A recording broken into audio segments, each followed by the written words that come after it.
എന്താണ് ഇത്ര ടേസ്റ്റ് എന്നുള്ളത് നിങ്ങൾ ആലോചിക്കുന്നത്? ഈ രണ്ട് സാധനം ഉപയോഗിച്ചിട്ട് നമ്മൾ നല്ല ടേസ്റ്റിയായ രീതിയിൽ ഒരു കൂട്ടുണ്ടാക്കാൻ വേണ്ടി പോവുകയാണ്. ഒരു 3 മുട്ടയും അരമുറി തേങ്ങയും മാത്രം മതി. അതുകൊണ്ട് ഞാൻ വളരെയധികം കഷ്ടപ്പെട്ട് സവോള കരഞ്ഞുകൊണ്ട് അരിയുന്നു. തക്കാളി, പച്ചമുളക്, വെളുത്തുള്ളിയൊക്കെ അരിഞ്ഞു വെച്ചിട്ടുണ്ട്. ഇന്നതൊരു മുട്ട തോരനാണോ അതോ മുട്ട അവിയലാണോ അതോ മുട്ടക്കൂട്ടാണോ എന്നൊന്നും ഞാൻ പറയുന്നില്ല. നിങ്ങൾക്ക് ഏത് തരത്തിൽ വേണമെങ്കിലും ഇതിനെ കാണാം. എനിക്ക് സങ്കടം സഹിക്കാനാവുന്നില്ല. ഈ ഇടികൊള്ളുന്നത് വെളുത്തുള്ളിയാണ്. അങ്ങനെ നമ്മുടെ കട്ടിങ് പരിപാടിയൊക്കെ അവസാനിച്ചിരിക്കുകയാണ്. ഇനി പെട്ടെന്ന് നമുക്ക് നല്ലൊരു ചട്ടി എടുത്ത് അടുപ്പത്ത് വെച്ച് ചൂടാക്കണം.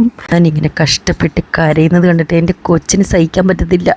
വന്നിട്ട് അവലൊക്കെ എടുത്ത് തുടച്ച് തന്നിട്ട് എൻ്റെ ബോള് പാവം സ്കൂളൊക്കെ വിട്ട് കഴിഞ്ഞ് കുള്ളിയൊക്കെ കഴിഞ്ഞ് വന്ന് റെസ്റ്റ് എടുക്കാമെന്ന് പറഞ്ഞിട്ട് ഇരിക്കുകയായിരുന്നു. അപ്പോഴാണ് എൻ്റെ കരച്ചിൽ കണ്ടത് കേട്ടോ.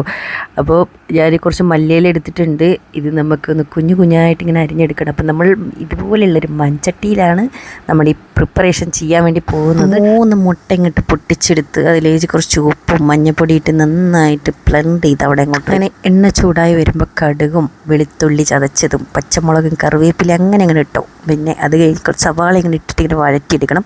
അതിൻ്റെ ഇടയിൽ ഞാൻ കുറച്ച് മുന്തിരി ഇങ്ങോട്ട് തിന്നു. ഓരോന്നോരോന്നെടുത്ത് കഴിക്കുന്നതിനെക്കാട്ടും നല്ലത് കൊലയോടെ ഇങ്ങനെ കടിച്ച് പറിക്കുന്നതാണ് എനിക്കിഷ്ടം. നമ്മുടെ ഈ ചിക്കൻ്റെ കോഴിക്കാലൊക്കെ കടിച്ച് പറിക്കില്ലേ, അതേപോലെ തോന്നുന്നുണ്ടോ നിങ്ങൾക്ക്?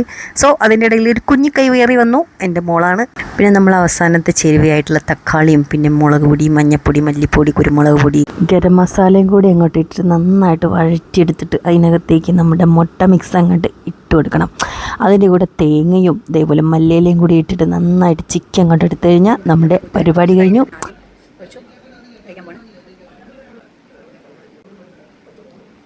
ഇതറിയുന്നവരൊക്കെ ഒത്തിരി പേരുണ്ടാവും, അറിയാത്തവരൊക്കെ ഒന്ന് ഉണ്ടാക്കി നോക്കുക കേട്ടോ. അപ്പോൾ അടുത്ത വീഡിയോ ആയിട്ട് കാണാം. അപ്പോൾ അതുവരെയ്ക്ക് എല്ലാവരും കാത്തിരിക്കുക. അപ്പോൾ ടാറ്റാ, ഗുഡ് നൈറ്റ്.